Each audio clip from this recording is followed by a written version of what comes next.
Hello guys and girls, and welcome back to another episode of Seb Talks Sports, sponsored by Memsham UK, the place to go to for brand new, authentic, signed NFL memorabilia. That intro music and podcast theme was created by All-Pro New York Giants running back, now music creator and friend of the show, David Wilson. Go and check him out on all of his social media platforms at Fondest Running on Twitter and Instagram, and his music under David E. Wilson across all good music streaming services. He's free for business, so drop him a message if you want some beats for your podcast, adverts, commercial, absolutely anything you need. Before I get into this episode, I just want to say that if you're not already following Seb Talks Sports across all platforms, then please do. You can find me on Facebook, Seb Talks Sports, YouTube, Seb Talks Sports, Twitter at Seb Talks Sports, and Instagram, where I'm primarily active. Again, it's at Seb Talks Sports. Today, I've got another fantastic guest, one of the most experienced coaches in the history of not only the NFL, but the sport as a whole, taking to the sidelines for over 50 years and still doing so today at the ripe old age of 76. It's the brilliant Al Roberts. Enjoy.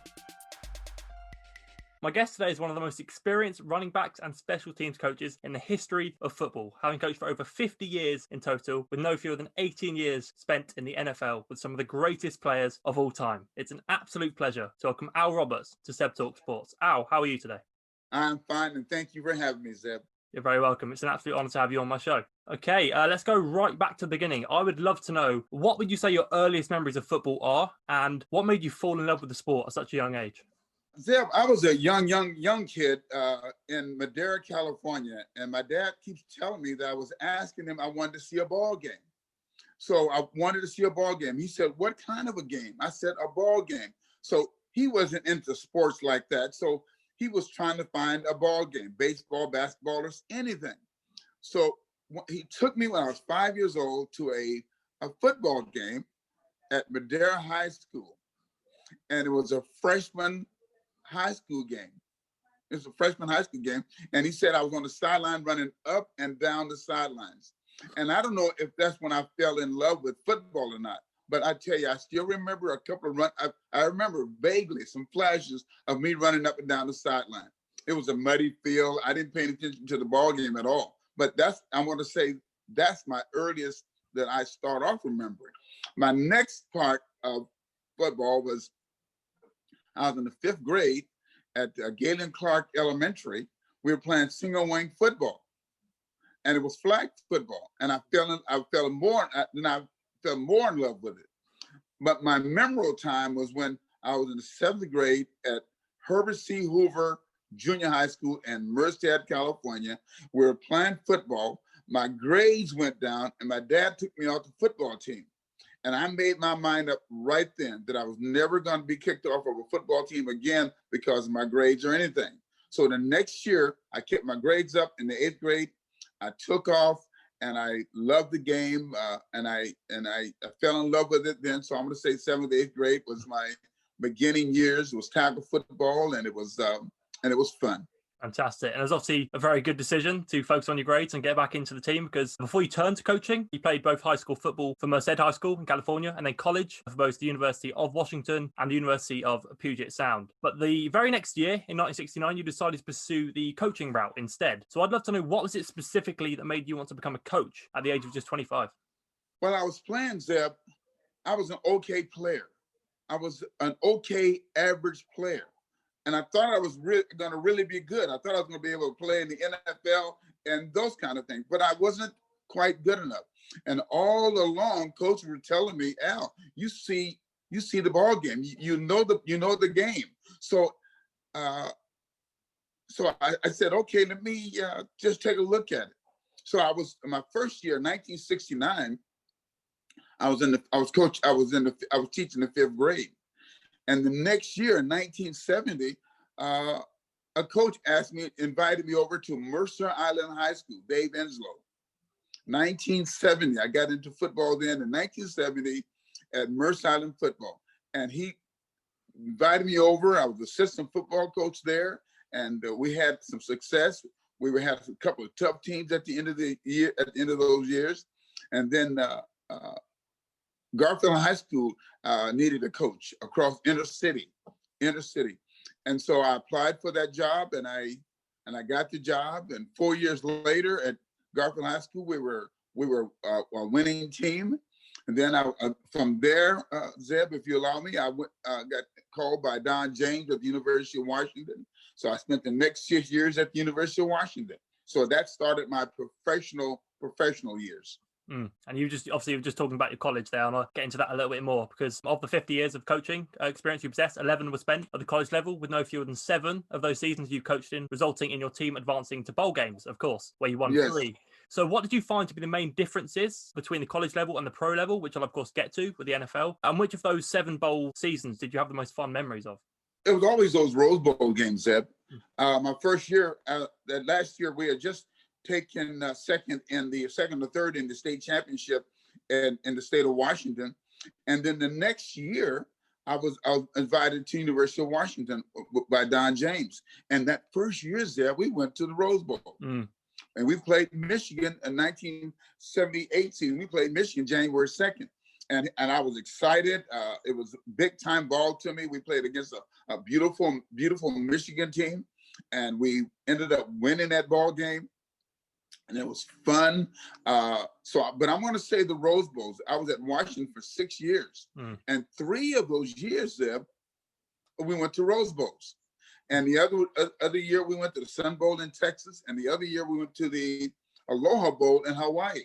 And so my first 6 years in college, 5 of those years, we went to bowl games. 5 of those years. And then I went into pro ball from there. But so I'm going to say college ball, those Rose Bowl games are big. And so if you see any of the big bowl games around here now in the States, you know they're fantastic celebrations, if you will. Absolutely. And of course, while you also coached elsewhere, the majority of your time as a college coach, like you just said, was spent at the University of Washington, where you contributed to 6 straight winning seasons as a member of the Huskies staff. So I'd love to know, what does the University of Washington mean to you? It's first of all, when I was, I got up here. So I had a little place called Olympic Junior College in Bremerton, Washington. Then I moved across the water I went to University of Washington in 1964, 65. That's when I found out that I wasn't a player. That's when I found out I couldn't. So I went around and I went back to a junior college, if you will. Then I went to University of Puget Sound, which is a small college. So I was an okay player at a small college in 67 and 68. And we won some beautiful games at the University of Puget Sound.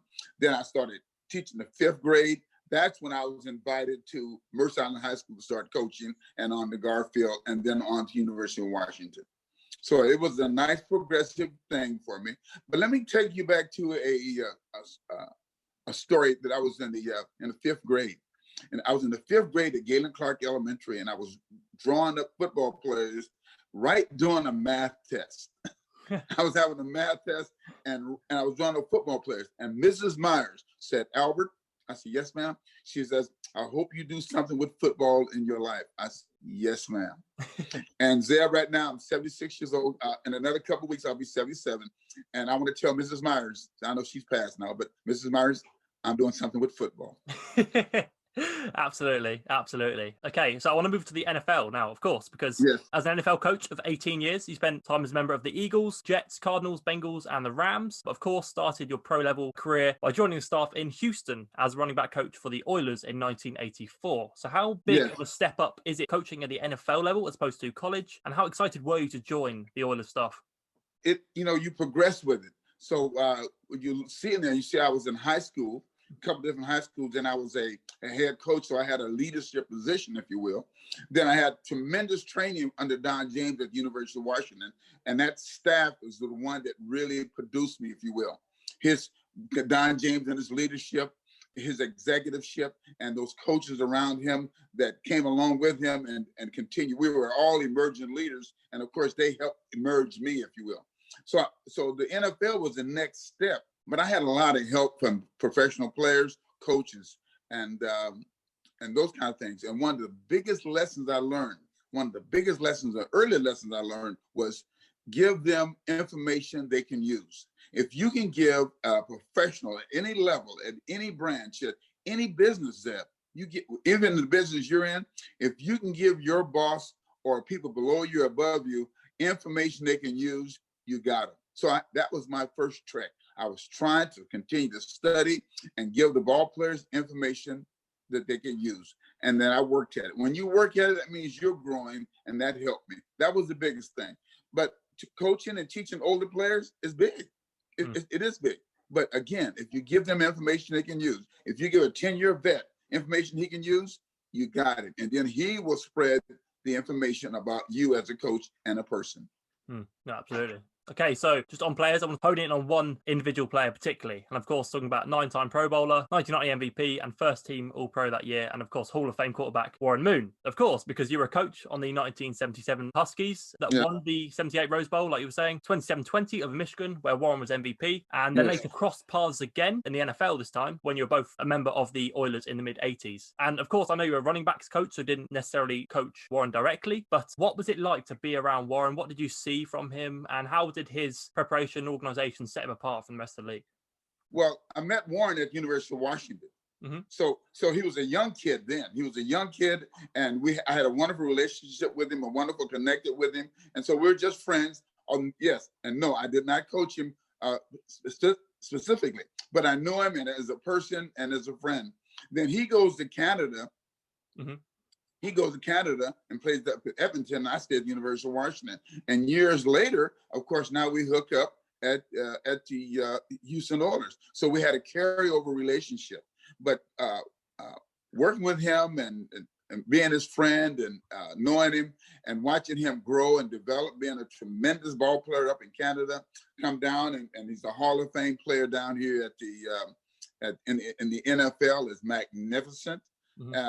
And then his family and his kids, and I knew his kids when they were babies. Now they're full-grown adults, and I know I don't know them anymore. But he's a beautiful man in the radio TV business here in Seattle area and around the NFL.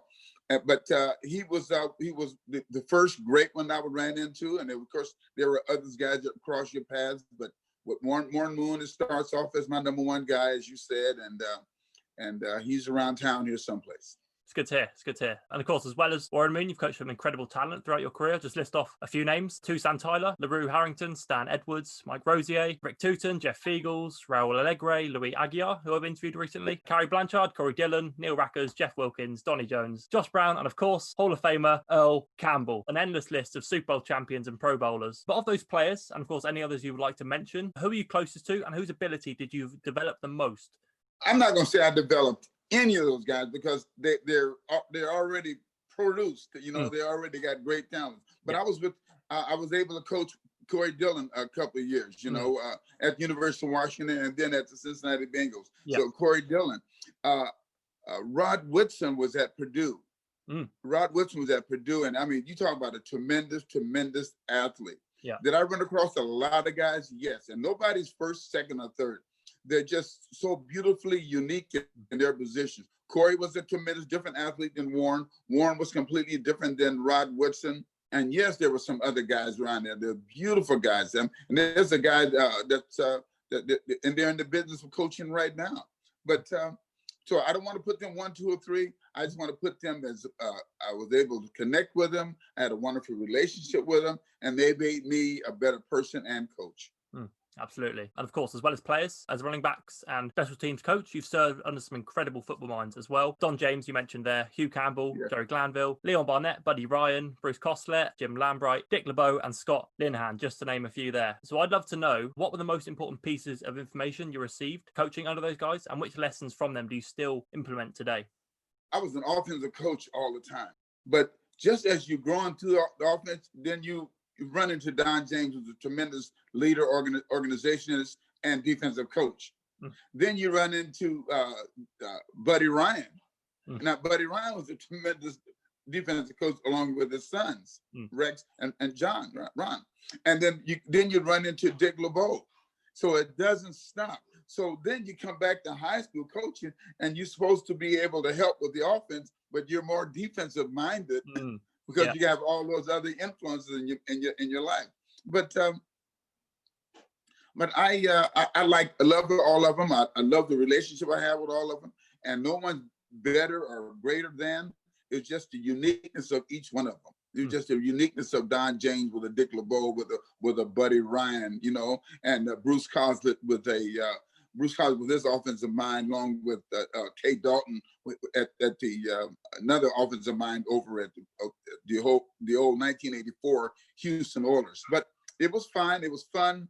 It was hard at times, but I don't want to take anything from my journey. I mean, I would continue it, and I would repeat it again if I could. And of course, you're still coaching today, which I want to talk about quickly, because you started your coaching career back in 1969, age just 25. The same year the Beatles released the albums Yellow Submarine and Abbey Road. And of course, 51 years later, you continue to coach at Odeya High School in Washington, where you have been for the last 10 years. So it's clear to see the passion for the game is still there, which is fantastic to hear. What is it you love so much about coaching and the game of football that keeps you in the game at the ripe old age of 76? Zeb, it's pouring into young kids these days, adding value to a young kid.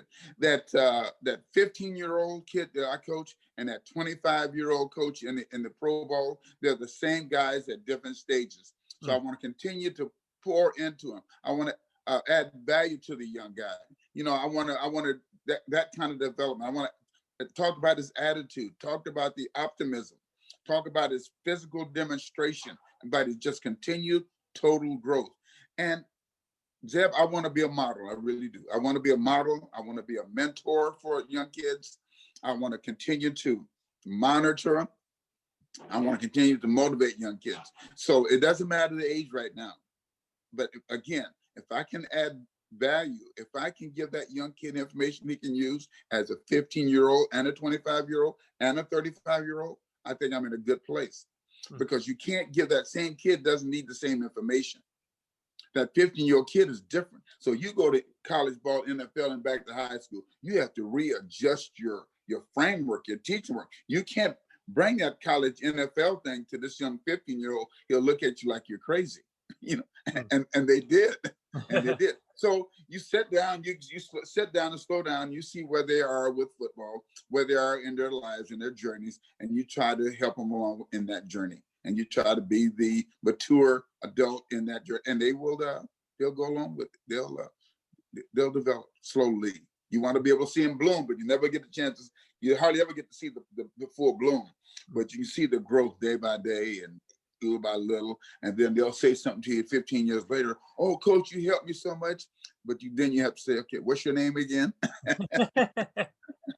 Brilliant. Okay, Al, I want to end with some quick fire questions. You ready? Yes. Let's do it. Okay, favorite takeout food? Hot dogs. Dogs or cats? Dogs. Favorite music artist? Sam Cooke. Favorite sports movie? I'm going to say Brian's song. Okay, funniest player you've ever coached? Eric Bieniemy. Nice. He's now a coach for the Kansas City Chiefs. Of course. Offensive coordinator, of course. What was the biggest challenge you ever faced during your coaching career? Being fired from the Jets. We had just won, and we just signed new contracts.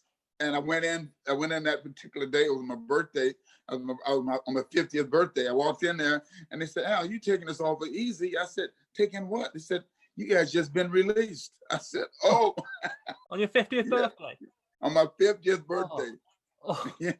My goodness. Okay. Who is your favorite NFL player of all time? Oh, don't ask me that.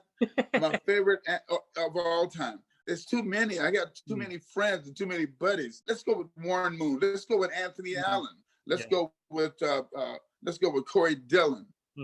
Let's go with like I said, the football player I said earlier. I can't think of his name right now.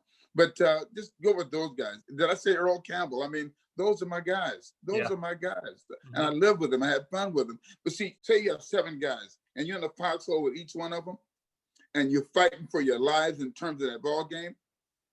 And then you go back and you say, well, which one is more important? Well, all of them were important. All of them were critical. All of them were a big love thing at that time and a hate thing at that time and a winning thing. So there's no number one guy. There will never be a number one guy. Yeah, that's a great answer. At the current time in the NFL in the year 2020, who is your favorite NFL coach at present? Too bad you didn't say college coach. I would say Don James. But I haven't been with him for 10 years now. So my favorite NFL coach, Oh, geez, it's so tough right now. But I'm gonna go with Flores right now. The new coach Flores out at Miami. Yeah, very, very good choice. Okay, and now that we're 15 weeks into the 2020 season of the NFL, Yes. who is your pick to win Super Bowl 55 in Tampa? Oh wow. There's so many tough teams. Oh, and it's the healthiest team and the hottest quarterback. So right now I'm gonna still stay with Kansas City. Yeah, yeah. I still think they're still healthy and the quarterback is tremendously hot. But you can I tell you something? Mm-hmm. There's a quarterback down at Tampa Bay Mm-hmm. named Brady. Don't trust him. I'm telling you, Yeah. don't trust that guy. Don't trust him. He will hurt your feelings. So I'm telling you not to trust him. I'm not saying he's going to win, but say he doesn't win the Super Bowl. But I tell you what, you don't want to play him in the playoffs.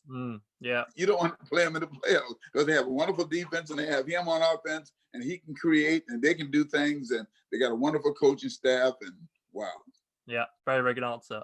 Al, thank you so much for your time today. It's been an honor. Where can people find you on the internet or check out anything you're involved in? Just go on Facebook. Fantastic. Just go on Facebook. I'm wide open on Facebook, and I want to leave everything on Facebook. Then I know where all my stuff is. So just tell them go Al Roberts Facebook, catch up with me, and I'll get back with you, and we'll go from there. Wonderful, Al. Thank you once again, and have a great day.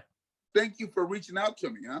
Thank you, sir. That was my interview with the brilliant Al Roberts, an incredible coach with some great stories from his time on the sidelines, and just the nicest guy too. Make sure you go and check out Al online. All of the links you need are in the description of this episode. I've got many more great guests coming very soon, so stay tuned right here on Seb Talks Sports. And to take us out as usual, here's another brilliant track by All-Pro New York Giants running back, turned music creator and friend of the show, David Wilson. Catch you soon, guys.